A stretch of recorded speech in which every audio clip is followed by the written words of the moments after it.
بسم اللہ الرحمن الرحیم نحمدہ ونصلی ونسلم علی رسولہ الکریم اما بعد۔ دروس الصرف کا سلسلہ چل رہا ہے، ہم اجوف کے تعلیل شروع کر چکے ہیں۔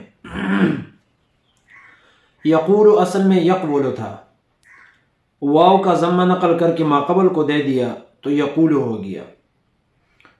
یقال یباع اصل میں یقول یبیع تھا، واو اور یا مفتوح ماقبل حرف صحیح ساکن تھا تو واو اور یا کا فتحہ نقل کر کے ماقبل کو دے دیا اور واو اور یا کو الف سے تبدیل کر دیا تو یقال یباع ہو گیا۔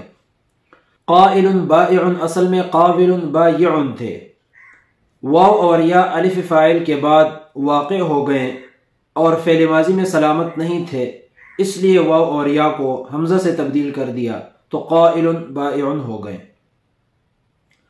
قیال اصل میں قوال تھا، واو واقع ہوا جمع کے عین کلمہ میں اور ماقبل اس کا مکسور تھا، اور واحد قائل میں واو سلامت نہیں تھا، اس لیے واو کو یا سے تبدیل کر دیا تو قیال ہو گیا۔ قویل قویلۃ اصل میں قویول قویولۃ تھے، واو اور یا دونوں ایک کلمہ میں جمع ہو گئے اور پہلا ان کا ساکن تھا سکون لازمی کے ساتھ، اس لیے واو کو یا کیا اور یا کا یا میں ادغام کر دیا تو قویل اور قویلۃ ہو گئے۔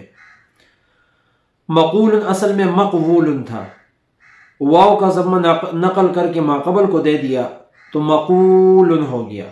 اب التقاء ساکنین واقع ہوا دو واؤں کے درمیان، تو بعض صرفی پہلے واو کو حذف کرتے ہیں تو مقول بروزن مفعول ہو گیا، اور بعض صرفی دوسرے واو کو حذف کرتے ہیں تو مقول بروزن مفعول ہو گیا، اور بعض صرفی اصلی حالت کو برقرار رکھتے ہیں تو مقبول بروزن مفعول ہو گیا۔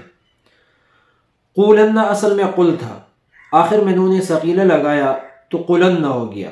اب وہ واو جو التقاء ساکنین کی وجہ سے حذف ہوا تھا، التقاء ساکنین ختم ہونے کی وجہ سے واپس آ گیا تو قولن ہو گیا۔ اجوف کی ہماری تعلیلیں ختم ہو چکی ہیں، انشاءاللہ اگلے درس میں اجوف کے قوانین شروع کریں گے۔ امید ہے کوشش کریں گے، محنت کریں گے، غور سے سنیں گے اور پورا فائدہ اٹھائیں گے۔ جزاکم اللہ خیرا، وآخر دعوانا ان الحمد للہ رب العالمین۔